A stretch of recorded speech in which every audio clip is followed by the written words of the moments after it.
we're getting into real dactyl country now. This is getting into some serious deep woods dactyl country here. You ain't even touched the beginning of it. It's gonna get a whole lot weirder. Okay, now we're recording. Good.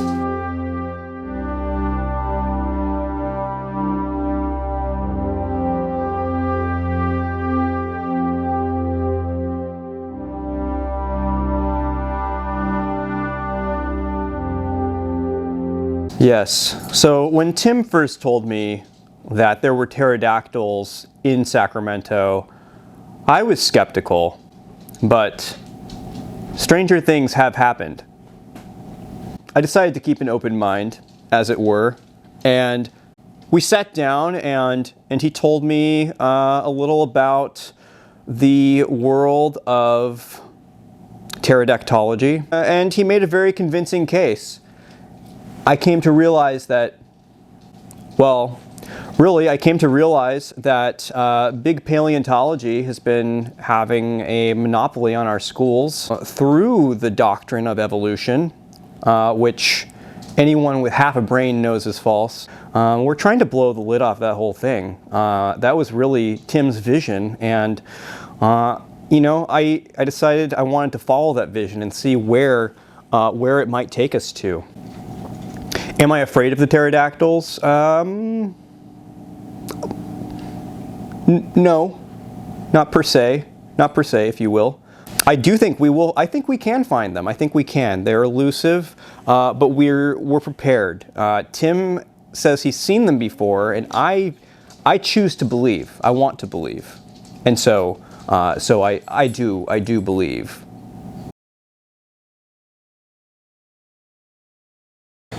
So the fundamental thing that you have to remember when dealing with pterodactyls is that they don't care if you have friends or family or loved ones of any kind. They don't care about your academic circles or your fancy degrees. All that the pterodactyl cares about is how quickly and how horrifically they can maim you so they can fly you back to their nest, wherein you will be fed to their pterodactyl babies.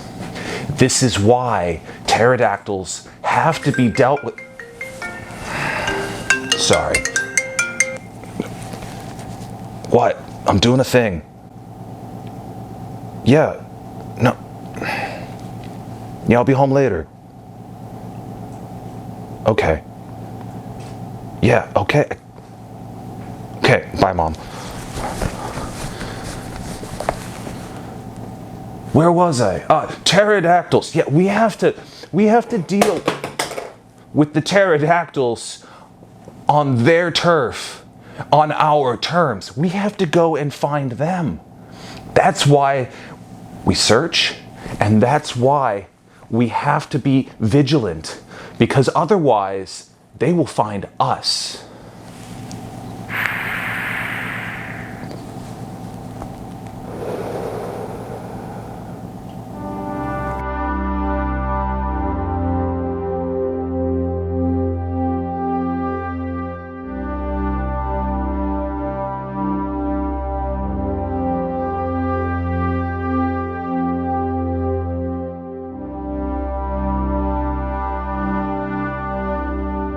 Sound. We're on Dactyl hunt day 2. Dactyl hunt day 2. We're here. The dactyls don't see so well after dark, so they try to get all of their terrorizing in early in the day so they can go back to their hovels and mansions.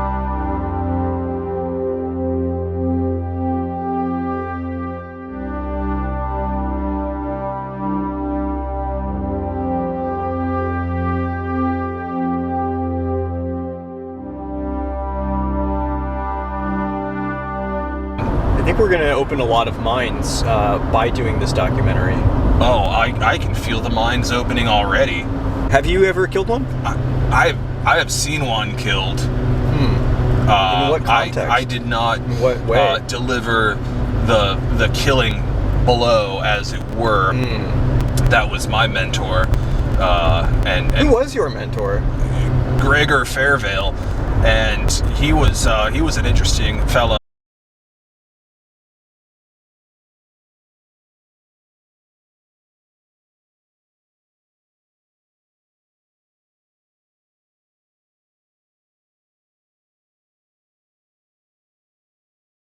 Dr. Gregor Fairfield, and he was an absolute luminary in the field.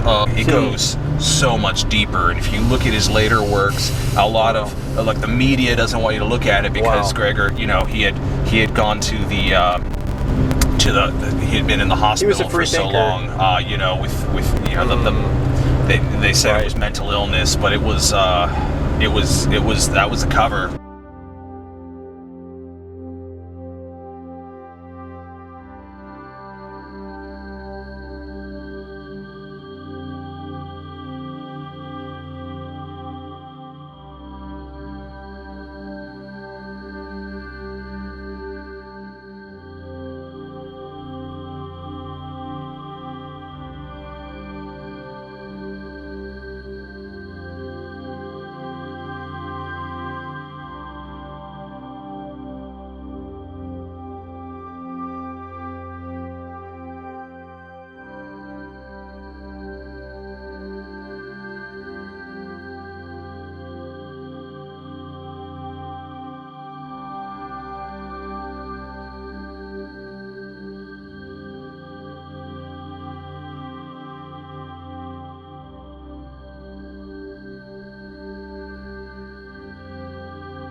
So what we see here is actually demonstrative of how we might find a pterodactyl in the wild.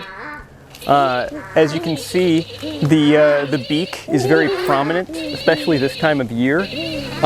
This is the pterodactyl mating season, actually, so it's prime time to find dactyls like this in the wild.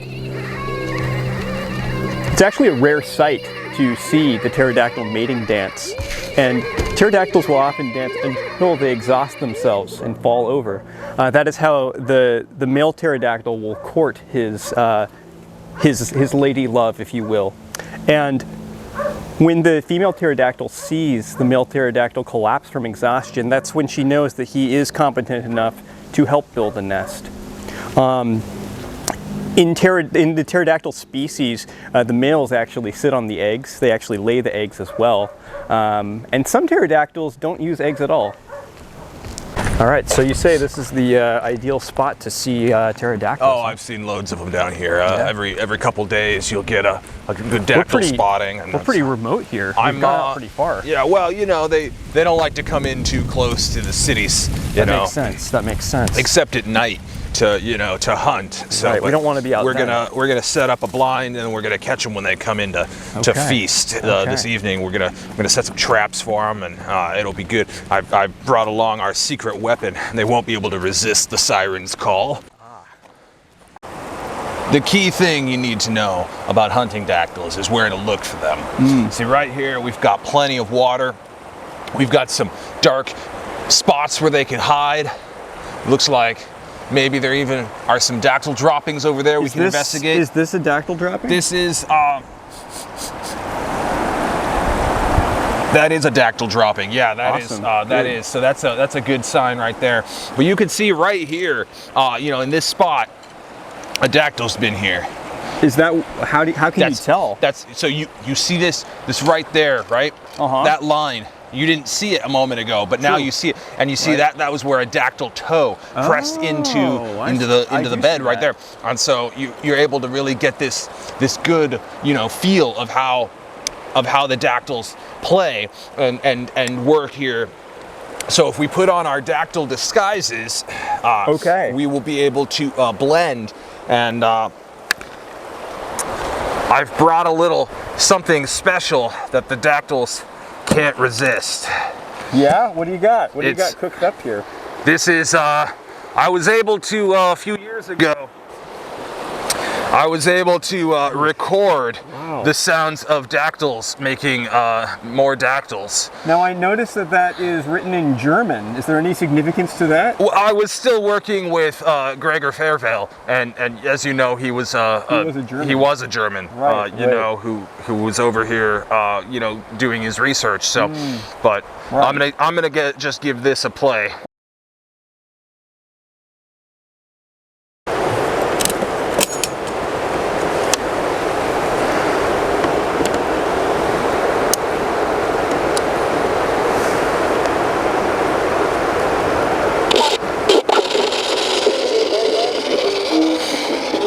And now we wait.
So we didn't find any dactyls.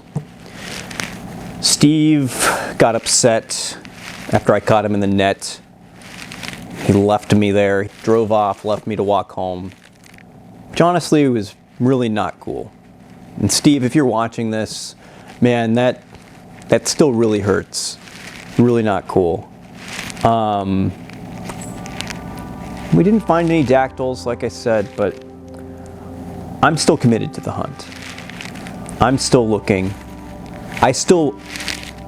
Even though Steve left me there, I still believe in his vision. And if I learned anything from Tim, it was that the important thing is the hunt, the chase, not the catch.